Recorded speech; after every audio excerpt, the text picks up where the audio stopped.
master today. Action. All right, so now we're gonna continue down the trap and rolls, thinking about higher ranks and them getting the modified mount and how to still get a trap and roll. So I'm gonna get a little bit of an angle here. So if I catch the leg, we'll keep going off the hand and the collar. So my main thing is I wanna somehow bring this shoulder down forward and keep it below this shoulder. So I'm here. Yeah, I can even grab out here as long as I'm pulling this down. It can be no-gi down here. If I catch the leg and they can't get the leg out, so if I'm here, he can't go to modified mount. That's a guaranteed trap and roll. Go to modified mount. It's not gonna happen. So for him to get to modified mount, I have to not catch this leg. Either he beats me to the punch or I make a mistake. So for the next couple, I'm gonna purposely not catch this leg. Because if I do, it's a guaranteed he won't get to modified mount. Okay, so my arms are the same. I'm pulling this forward and I'm keeping this tucked. My elbows are still in. Now I mess up. I don't catch the leg. He goes to modified mount. Good. If my elbow stays in the way like it is now of his hip and I have control of this shoulder, I can still do the trap and roll. But instead of going towards that angle, I'm going to go more towards that angle. So I'm going to pull him over my elbow and bridge through my elbow, making it an elbow throw. Whoa. Okay? We'll do that one more time. A little different angle.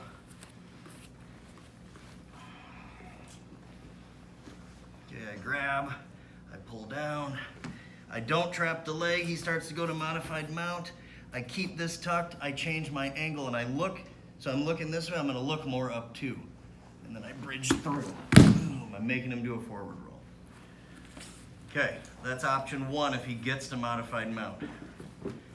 Option two, if he gets to modified mount, okay, he sees I'm doing trap and roll, he goes now. And he gets around my arm. Lift up tall so he can see. See how my elbow is no longer here? He got around my elbow. Okay, now my elbow he's sitting on, it's under his hamstring. Can you see that with the camera? Yep.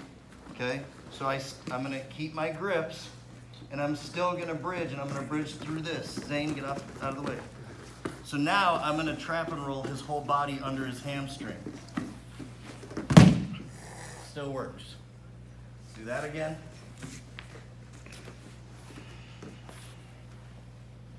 So I'm here, he goes now because he sees it, he gets all the way up, fine. I'm gonna get under his hamstring, keep this tight, make him do a forward roll.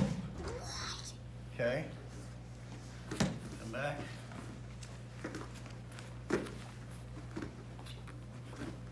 Crap. Okay, this time he goes around my elbow and it comes out this hole. So I'm not under his hamstring. Now I can't trap and roll. I have to go to a different technique. So if I trap and roll, there's nothing there. So what I'm gonna do now is I'm gonna pull so that he resists. And when he postures up, I'm gonna connect my elbow to the mat next to my hip. And I'm gonna slide, my hips are pointed this way. I'm gonna point my hips at him and I'm gonna slide my butt to the mat and walk away. He may be able to armbar here. If I'm not careful, I don't let that happen.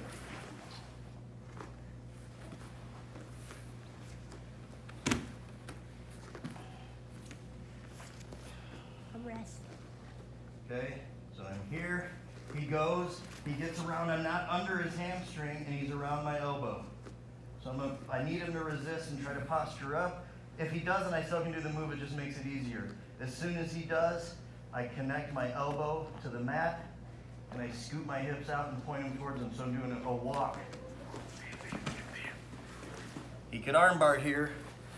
I'm ready for it, I don't let it happen. Okay, and then, if at any point, when I'm doing any of these techniques, he goes to modified mount, and I can't keep this shoulder tucked, he starts posturing and that shoulder gets away from me, I do that same technique. I walk away, pull down, come up, and I'm ready for the armbar.